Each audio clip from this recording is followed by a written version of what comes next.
الحمد لله وكفى وسلام على عباده الذين اصطفى أما بعد فأعوذ بالله من الشيطان الرجيم بسم الله الرحمن الرحيم اعملوا آل داود شكرا وقليل من عبادي الشكور سبحان ربك رب العزة عما يصفون وسلام على المرسلين والحمد لله رب العالمين اللهم صل على سيدنا ومولانا محمد وعلى آل سيدنا ومولانا محمد وبارك وسلم۔ سورہ سبا 22واں سپارہ آیت نمبر 13 اس میں اللہ رب العزت نے حضرت داؤد علیہ السلام کو، حضرت سلیمان علیہ السلام کو، آل داود کو اپنی نعمتوں کے شکر ادا کرنے کا حکم دیا۔ اللہ رب العزت منعم حقیقی ہیں، یعنی تمام نعمتیں اللہ ہی کی طرف سے ہمیں ملتی ہیں۔ جس کسی کو بھی کوئی نعمت ملی وہ اللہ تعالیٰ کی طرف سے ہی ملی۔ تو منعم نعمتوں کا عطا کرنے والی جو ذات ہے وہ اللہ رب العزت کی ذات ہے، منعم حقیقی اللہ رب العزت ہے۔ ہمارے پاس بھی اللہ رب العزت کی بے شمار نعمتیں موجود ہیں، لیکن ہم ان کا شکر ادا نہیں کرتے۔ سچی بات یہ ہے کہ ہم شکر کی کیفیت کو بھی نہیں سمجھتے کہ شکر کہتے کسے ہیں۔ شکر دو طرح کا ہوتا ہے، ایک زبانی اور ایک عملی۔ دونوں ہوں تو وہ شکر کہلاتا ہے، اور اگر دونوں میں سے کوئی ایک بھی نہ ہو، کوئی ایک نہ ہو تو یہ کامل شکر نہیں ہوتا۔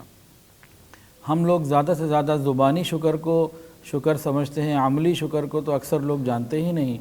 اور زبانی شکر میں بھی ہم لوگ صرف زبان سے اظہار کا نام شکر رکھ دیتے ہیں بعض دفعہ۔ اصل کے اندر یہ ہے کہ زبانی شکر بھی اس وقت شکر گنا جائے گا جب دل کا اعتراف بھی ساتھ ہو۔ زبان سے بھی ہم اللہ کا شکر ادا کریں اور دل بھی اس طرف شکر سے بھرا ہوا ہو کہ واقعی اللہ نے مجھے نعمت دی ہے، تو زبانی شکر کے کیفیت اور احساس یہ بھی مکمل ہو اور عملی شکر بھی ادا ہو۔ اب ہم شکر کے بارے میں چند باتیں سمجھتے ہیں۔ اللہ رب العزت جن کو بھی نعمتیں دیتے ہیں چاہتے ہیں کہ وہ شکر ادا کریں، اور شکر کے بارے میں اللہ نے ایک اصول بیان فرما دیا، وَإِذْ تَعَذَّنَ رَبُّكُمْ لَئِن شَكَرْتُمْ لَأَزِيدَنَّكُمْ وَلَئِن كَفَرْتُمْ إِنَّ عَذَابِي لَشَدِيدٌ سورہ ابراہیم میں، کہ تم اگر میری نعمتوں کا شکر ادا کرو گے تو میں نعمتوں کو اور بڑھاؤں گا، اور ناشکری کرو گے تو سمجھ لو، جان لو میرا عذاب بڑا سخت ہے۔ اللہ حفاظت فرمائے۔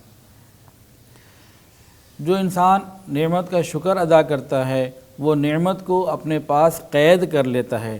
گویا شکر وہ زنجیر ہے جو نعمتوں کو قید اپنے پاس رکھتی ہے، اور ناشکری وہ ایسی چیز ہے جو نعمتوں کو واپس دور کر دیتی ہے۔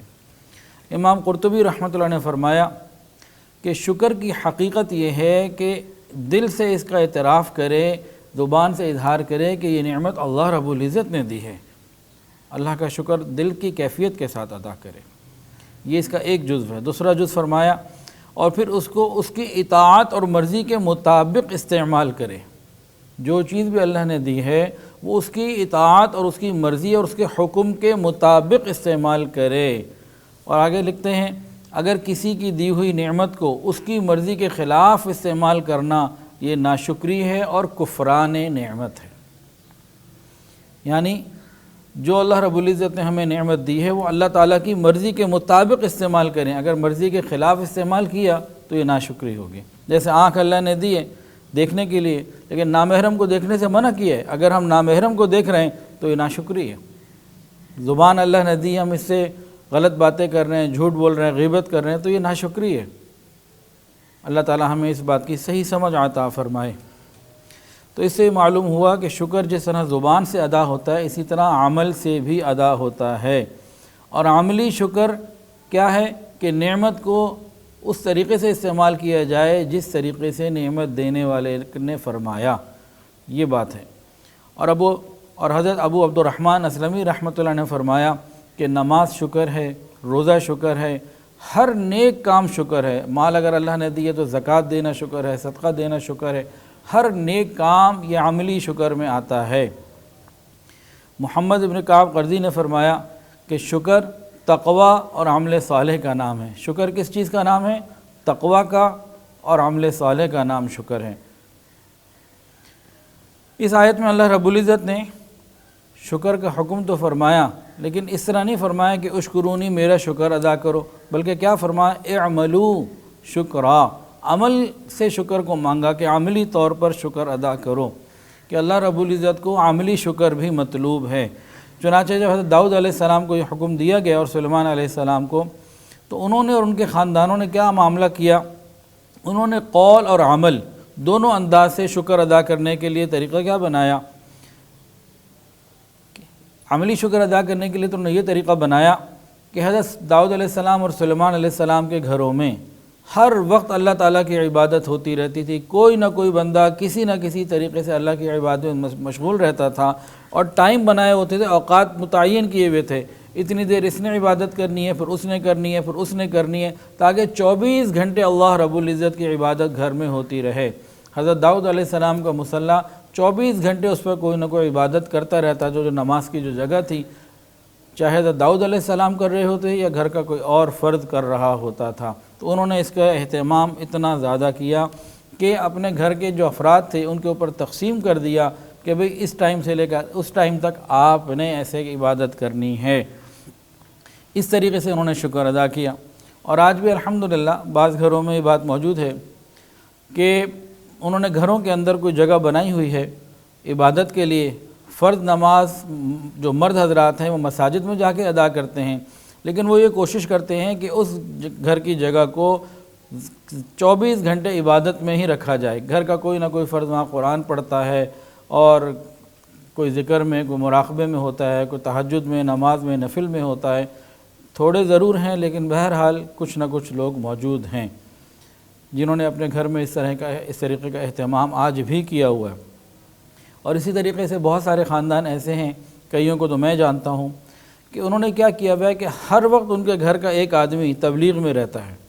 ایک بھائی واپس آتا ہے تو دوسرا چلا جاتا ہے اس کے آنے سے پہلے، اس کے آنے سے دوسرے کے آنے سے پہلے والد یا گھر کا کوئی اور چچا وغیرہ، اس گھر کے رہنے والے، ہر وقت کوئی ایک آدمی اللہ کے راستے میں کہیں نہ کہیں تبلیغ میں رہتا ہے، دین کی دعوت کے لیے نکلا رہتا ہے۔ اور بھی اسی طریقے سے کئی خانقاہوں میں بھی یہ معمول کہ بھئی اللہ کا ذکر 24 گھنٹے ہوتا رہے۔ تو الحمدللہ آج بھی کچھ لوگ ایسے موجود ہیں، اللہ تعالی ہمیں بھی اس کی توفیق عطا فرمائے اور سمجھ عطا فرمائے۔ بخاری اور مسلم کی حدیث میں ہے، نبی علیہ السلام نے فرمایا کہ نمازوں میں، تہجد کی نمازوں میں اللہ رب العزت کو سب سے زیادہ محبوب نماز حضرت داؤد علیہ السلام کی نماز ہے، کہ وہ جب رات شروع ہو جاتی تو آدھی رات آرام کرتے سو لیا کرتے تھے۔ اس کے بعد جو دوسرا آدھا حصہ ہوتا تھا، یعنی کہ اگلا حصہ آدھا، دوسرے آدھے کا آدھا حصہ وہ عبادت کیا کرتے، تہجد پڑھتے، اور پھر رات کا آخری پہر جو آ جاتا، چھٹا حصہ، اس میں پھر وہ عبادت آرام کیا کرتے تھے۔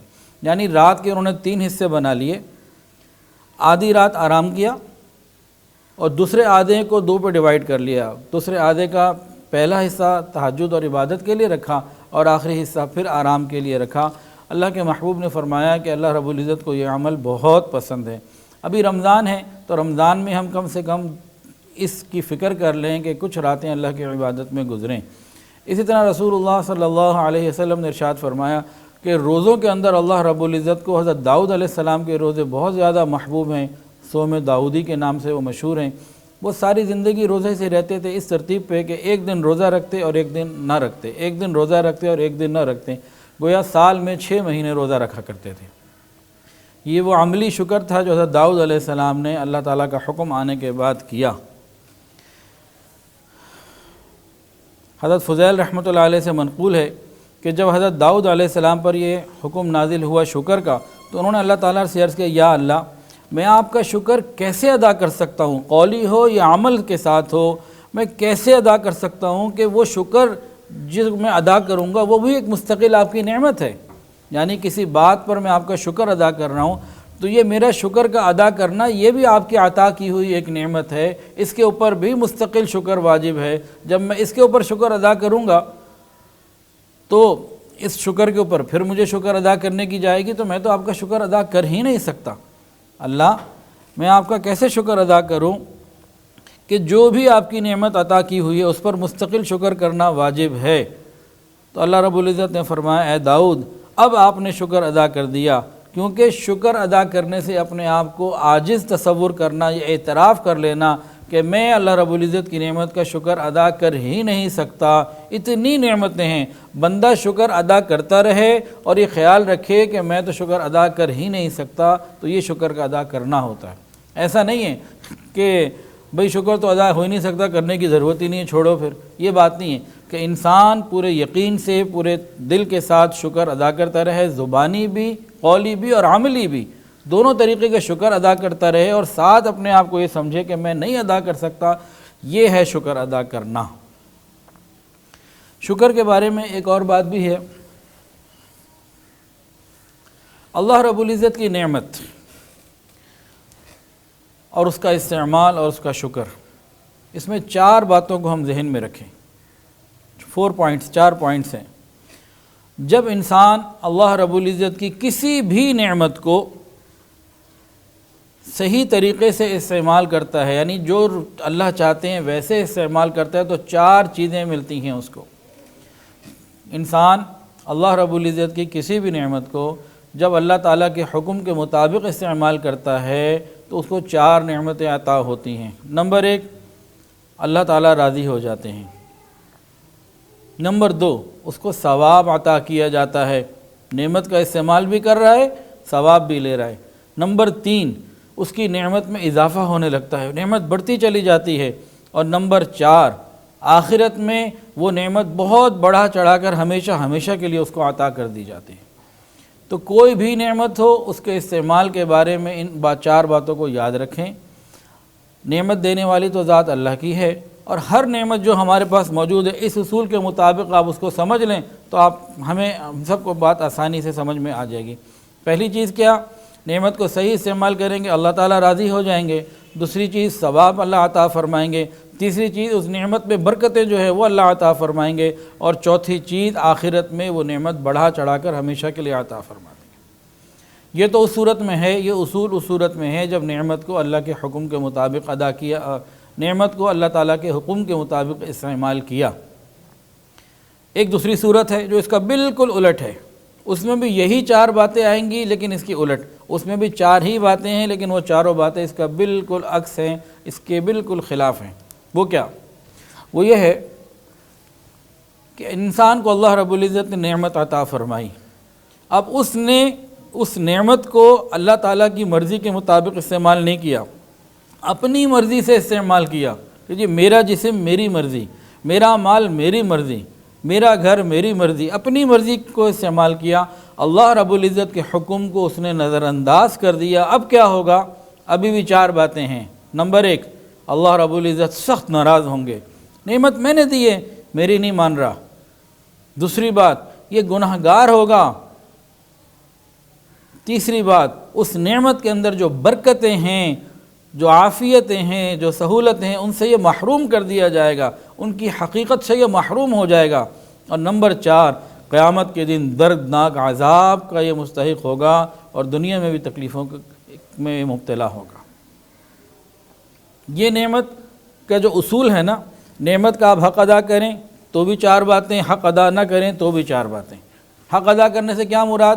جس نے یہ نعمت دی ہے اگر اس کے حکم کے مطابق استعمال ہو رہی ہے تو نعمت کا حق ادا ہو رہا ہے، اگر اس کے حکم کے مطابق استعمال نہیں ہو رہی، اپنی مرضی چل رہی ہے، تو یہ حق ادا نہیں ہو رہا۔ یہ 4 پوائنٹس آپ اپنی کسی بھی نعمت کے اوپر رکھیں اور غور کریں۔ جتنی نعمتیں ہمارے پاس ہیں، ہر نعمت کو ان اصولوں کے حساب سے دیکھتے جائیں، آپ کو یہی اصول نظر آئے گا، یہی بات نظر آئے گی اور اپنی کمی کوتاہیاں نظر آئیں گی۔ اب ایک نعمت کے بارے میں آپ کو ذرا عرض کر دیتا ہوں۔ یہ ہمارا ملک پاکستان، یہ اللہ رب العزت کی بہت بڑی نعمت ہے۔ افسوس 70-72 سال ہو گئے ہم نے اس نعمت کی قدر نہیں کی، ہم نے اس نعمت کی قدر بالکل نہیں کی۔ سب سے پہلے تو آج یہ طے کرنا مشکل ہو گیا کہ ہمارے بڑوں نے آزادی حاصل کیوں کی تھی۔ ان کا تو نعرہ یہ تھا، پاکستان کا مطلب کیا؟ لا الہ الا اللہ، اور آج ہم نے اس کو بھلا دیا۔ پاکستان کی بنیاد لا الہ الا اللہ ہے اور اس کی بقا اور ترقی اقوام عالم میں وہ محمد الرسول اللہ ہے۔ اس پیغام کو ہم بھول چکے ہیں۔ پاکستان ایک نعمت، اللہ نے پہاڑ دیے، دنیا کی ٹاپ 10 جو 10 بڑی جو ہائٹس ہیں، چوٹیاں ہیں، ان میں سے اکثر پاکستان میں ہیں۔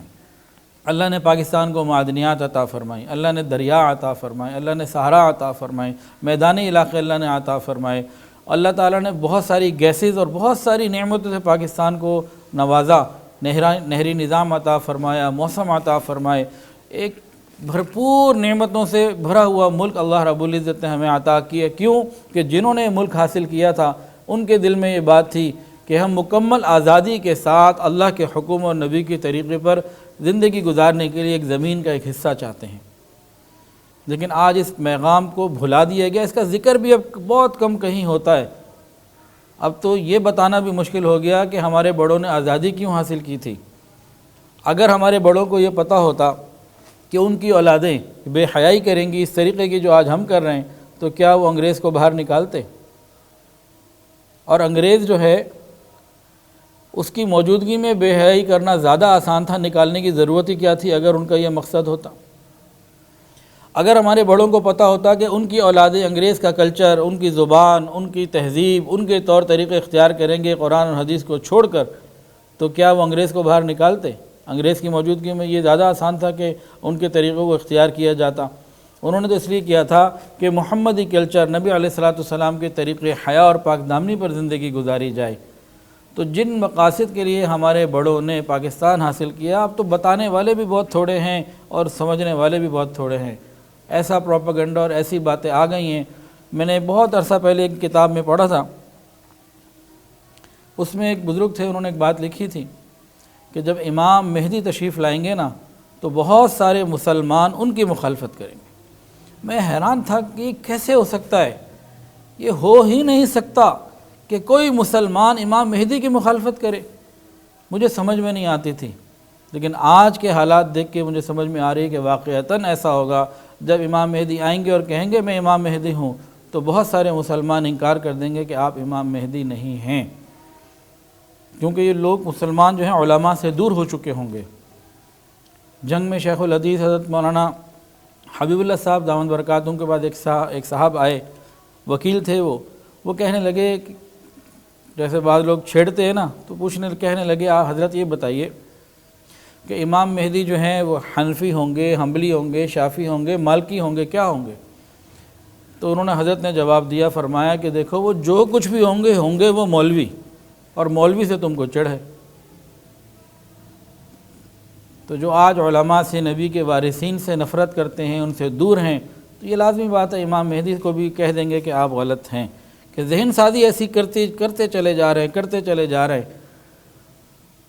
حضرت سید عطا اللہ شاہ بخاری رحمۃ اللہ علیہ نے فرمایا تھا، غالباً انہی کا قول ہے، میں نے ایک جگہ پڑھا تھا، 1950 کے قریب، کوئی 49 یا 50، انہوں نے فرمایا تھا کہ مجھے ایسا نظر آ رہا ہے کہ پاکستان میں ایسی محنت کی جائے گی کہ یہاں اسلام نہیں رہے گا، اور ہندوستان میں ایسی محنت کی جائے گی کہ وہاں مسلمان نہیں رہے گا۔ تو ہم اسی طرف بڑھ رہے ہیں، اللہ تعالی ہماری حفاظت فرمائے۔ تو پاکستان ایک نعمت ہے، اس کو ان اصولوں کے اوپر ذرا چیک کریں۔ پاکستان کی نعمت کو ان اصولوں کے مطابق اگر ہم چیک کریں تو کیا معلوم ہو رہا ہے کہ اگر ہم نے اس کا شکر ادا کیا ہوتا، اس پہ اللہ کے حکم کو پورا کیا ہوتا، تو اس کے اندر جو بے شمار وسائل اور برکتیں اللہ نے رکھی ہیں ان سے ہم فائدہ اٹھاتے، لیکن ہم نے ناشکری کی۔ ہر نعمت ملک میں موجود ہونے کے باوجود مقروض بھی ہیں، پریشان بھی ہیں، اور ہر طرف سے ڈو مور کے تقاضے ہماری طرف آتے ہیں، سر جھکائے بیٹھے ہیں، ذلت اور رسوائی کے ساتھ زندگی گزار رہے ہیں۔ اس کی وجہ یہ نہیں ہے کہ علماء کا اس میں قصور ہے، اس کی وجہ یہ ہے کہ ہم نے اللہ کے حکم کو پورا نہیں کیا، علماء کی بات نہیں مانی۔ کل ایک مجھے میسیج آیا بڑا تکلیف دہ، اس پوری تفصیل میں یہ لکھا ہوا تھا کہ پاکستان کے سارے بگاڑ کا مقصد یہ سارے بگاڑ کی جو وجہ ہے یہ صرف علماء کرام ہیں۔ یہ ذہن سازی کر کے ہمیں اتنا دور کر دیا گیا۔ تو شکر کی نعمت کو، ہم کسی بھی نعمت کو شکر کے ان اصولوں کے مطابق ذرا دیکھیں، اپنی زندگی پہ غور کریں تو بہت ساری چیزیں سمجھ میں آئیں گی۔ حکیم ترمذی رحمۃ اللہ علیہ نے فرمایا ہے کہ جب یہ آیت نازل ہوئی، اعملوا آل داود شکرا، تو رسول اللہ صلی اللہ علیہ وسلم ممبر پر تشریف لائے، آیت کو تلاوت فرمایا اور پھر ارشاد فرمایا 3 کام ایسے ہیں جو ان کاموں کو کر لے گا تو جو فضیلت آل داؤد کو اللہ نے عطا کی تھی اس کو بھی مل جائے گی، اتنی بڑی فضیلت مل جائے گی اس کو جو یہ 3 کام کر لے گا۔ نمبر 1، صحابہ نے پوچھا یا رسول اللہ وہ کون سے 3 کام ہیں؟ نبی علیہ السلام نے فرمایا پہلا کام تو یہ ہے کہ رضا اور غضب، خوشی اور غصے کی حالت میں انسان مکمل انصاف کرے دوسروں کے ساتھ۔ رضا اور غضب تمام حالتوں میں دوسروں کے ساتھ انسان انصاف کرے۔ کیا مطلب؟ بھئی ایک آدمی سے ہم خوش ہیں، ہم اس کا حق ادا کر رہے ہیں، اس کے ساتھ اچھا کر رہے ہیں۔ ایک آدمی سے ہم ناراض ہیں، غصہ ہے، اس غصے کی وجہ سے اس کا حق بھی ادا نہیں کر رہے۔ غصے کے وقت میں بھی حق ادا کرنا یہ بہت اہم ہے۔ ایک یہودی تھا، ایک مرتبہ نبی علیہ السلام کا اس نے کپڑا پکڑا، کہنے لگا کیا کرتے ہیں آپ بھی اور آپ کے باپ دادا کی بھی یہی ترتیب ہے، لوگوں کے حق ادا نہیں کرتے، لائیں میرے پیسے دیں۔ اس یہودی نے جان بوجھ کے یہ کیا تھا، چیک کرنا چاہ رہا تھا۔ تو کہتے ہیں کہ جب میں بعد میں مسلمان ہو گئے تھے، وہ کہتے ہیں کہ جب میں نے دیکھا نبی علیہ السلام کے چہرے کو یہ بات کہنے کے، تو آپ مسکرا رہے تھے، چہرے پہ اطمینان تھا۔ حضرت عمر فاروق رضی اللہ عنہ موجود تھے، میں نے ان کے چہرے کو دیکھا تو غصے میں آ گئے تھے وہ، اور انہوں نے مجھے کہا کہ یا عدو اللہ، اے اللہ کے دشمن، یہ تو کیسی گستاخی اور بے ادبی کی بات کر رہا ہے، اگر تیرے حق کے فوت ہو جانے کا خطرہ نہ ہوتا تیری گردن اتار دیتا۔ یعنی عین غصے کے عالم میں بھی دوسرے کا حق، پہلی بات۔ دوسری بات یہ فرمائی غنا اور فقر، دولت مند ہو انسان یا غریب ہو، وہ میانہ روی کو سامنے رکھے۔ یہ نہیں کہ غریب ہے تو بہت زیادہ کنجوسی پر آ جائے، اور یہ نہیں کہ امیر ہے تو بہت زیادہ فضول خرچیاں کرے، درمیانی راستہ اختیار کرے۔ اور تیسری چیز بہت سمجھنے والی، خفیہ اور اعلانیہ دونوں حالتوں میں اللہ تعالیٰ سے ڈرے۔ ایسا نہ ہو کہ لوگوں کے سامنے اللہ کا دوست اور تنہائی میں جیسے ہی موبائل آیا، انٹرنیٹ اسکرین کوئی ملی، اور اس کے بعد یہ شیطان کا دوست ہو گیا۔ تو جو شخص یہ 3 کام کرے گا اس کو آل داؤد کی فضیلت عطا ہو جائے گی۔ اور اس آیت میں آگے اللہ نے یہ بھی فرمایا وَقَلِيلٌ مِّنْ عِبَادِيَ الشَّكُورُ، کہ بہت تھوڑے ہیں جو میرا شکر ادا کرنے والے ہیں۔ اللہ تعالی ہمیں شکر گزار بندوں میں شامل فرمائے۔ وآخر دعوانا ان الحمدللہ رب العالمین۔ ویڈیو کے نیچے سبسکرائب کے بٹن پہ کلک کریں، بیل کے آئیکن پہ کلک کیجئے تاکہ ہر نئی ویڈیو کی نوٹیفیکیشن آپ کو مل جائے۔